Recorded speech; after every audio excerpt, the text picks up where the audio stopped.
ছুটির দিনে হাজারো ব্যস্ততার মধ্যে থাকে মজার মজার খাবারের বায়না, সেটা নিজ থেকেই তৈরি করি অথবা মেয়েদের বায়নায় তৈরি করে দিতেই হয়। হ্যালো এভরিওয়ান, আসসালামু আলাইকুম, welcome to our new another blog. আশা করি সবাই ভালো আছেন, সুস্থ আছেন। দুপুরে রান্না বান্না থেকে একটা ভিডিও শুরু করলাম। বিরিয়ানি রান্না করবো, এই জন্য প্রথমে চিকেনটা রান্না করে নিয়েছি। বিরিয়ানি তো এখন জাতীয় খাবার হয়ে গিয়েছে, প্রত্যেকটা ছুটির দিনেই কিন্তু বিরিয়ানি রান্না করতে হয়, বাচ্চাদের জন্য হলেও। তো আজকেও বিরিয়ানি রান্না করেছিলাম। সবাই তো আমরা বিরিয়ানি রান্না করতে জানি, তাই চিকেনটা আগে রান্না করে নিয়েছি। এবার পোলার চালটা দিয়ে খুব সুন্দর করে পোলার চালটা কষিয়ে তারপরে রান্না করছি। এটা গতকালের ভিডিও ছিল, আজকে শেয়ার করলাম। গতকাল শুক্রবার ছিল, মেয়েদের বায়নায় বিরিয়ানি রান্না করেছিলাম। আরো একটা মজাদার খাবার তৈরি করে নিয়েছিলাম, আর সাথে মুরগির মাংস রান্না করে নিয়েছিলাম পাশের চুলাতে।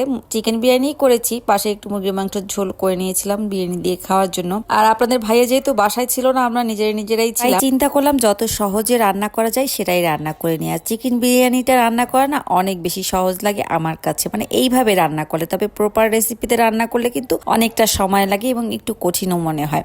তো খুব সুন্দর করে কিন্তু বিরিয়ানির জন্য সব মশলাটা কষিয়ে নিয়েছি চাল এবং মুরগির মাংসের সাথে। এবার আমি পর্যাপ্ত পরিমাণ ঝোল দিয়ে দিলাম।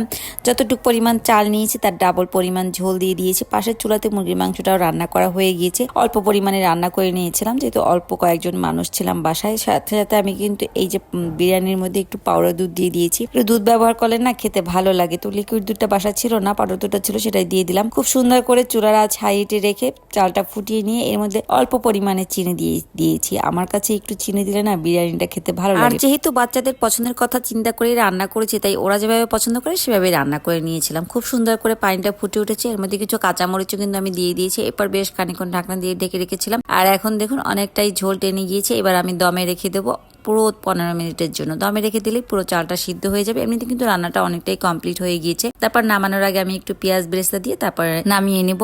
আর এই তো খুব সুন্দর করে একটু মিক্স করে দিচ্ছিলাম, যাতে করে নিচের চালটা উপরে আসে, আর উপরের চালটা নিচে গেলে দেখা চালটা পুরোপুরি সিদ্ধ হয়ে যাবে। আর একদম ঝরঝরা বিরিয়ানি হয়েছিল, খেতে খুবই মজার হয়েছিল। এখন একটু পেঁয়াজ বেরেস্তা দিয়ে বিরিয়ানিটার সাথে খুব সুন্দর করে মিক্স করে দেবো। রান্নাটা কিন্তু একদম কমপ্লিট আর একদম ঝরঝরা বিরিয়ানি। বাচ্চারা তো ভীষণ পছন্দ করেছিল। হঠাৎ করে রান্না করে না যে কোনো খাবার কিন্তু অনেক বেশি মজার হয়, আর আজকে বিরিয়ানিটা তার প্রমাণ। আসলে আমি দেখলাম যে খুব সহজে এবং অল্প সময় আমি বিরিয়ানিটা রান্না করেছি, কিন্তু খেতে কিন্তু অনেক বেশি মজার হয়েছিল, আর দেখতে তো হয়েছিল অসাধারণ। দেখুন, আপনারাই দেখলে বুঝতে পারবেন কতটা লোভনীয় হয়েছিল আর একদম পারফেক্ট হয়েছিল। তো সবাই মিলে দুপুরবেলা বিরিয়ানি খেয়ে নিলাম। এরপর মেয়েদের বায়না বিকালে ফুচকা খাবে। তো তার ভীষণের শরীরটা যেহেতু ভালো না, তাই চিন্তা করলাম বাসায় ফুচকাটা তৈরি করে নিয়ে। আমি বাইরে থেকেই ফুচকাটা কিনে এনেছিলাম, এনে ভেজে ফুচকার জন্য যা যা লাগে সবকিছু বাসায় তৈরি করে নিয়েছি। এবার মন ভরে ফুচকা খাওয়া যাবে, কারণ বাসায় তৈরি করলে একসাথে অনেকগুলো করে খেয়ে নেওয়া যায়। তো এক এক করে আমি ফুচকাটা ভেজে নিচ্ছিলাম। অনেকগুলোই ফুচকা এনেছিলাম, সবগুলোই ভেজে নিয়েছি। তারপরে এখানে সবকিছু রেডি করে নিয়েছি ফুচকার জন্য। ফুচকা ভেজে নিয়েছি, তারপরে আলুটা মেখে নিয়েছি, ডিম গ্রেট করে নিয়েছি, টক বানিয়ে নিয়েছি। টকটা আমি বাসায় করে অনেক বেশি মজার হয়। একটা ফুচকা বানিয়ে আপনাদের একটু লোভ দেখিয়ে দিলাম। দেখুন মাশাআল্লাহ কত সুন্দর হয়েছে আর কতটা লোভনীয়। তো আজকের ভিডিওটা এই পর্যন্ত। সবাই ভালো থাকবেন, আমাদের জন্য দোয়া করবেন। আল্লাহ হাফিজ।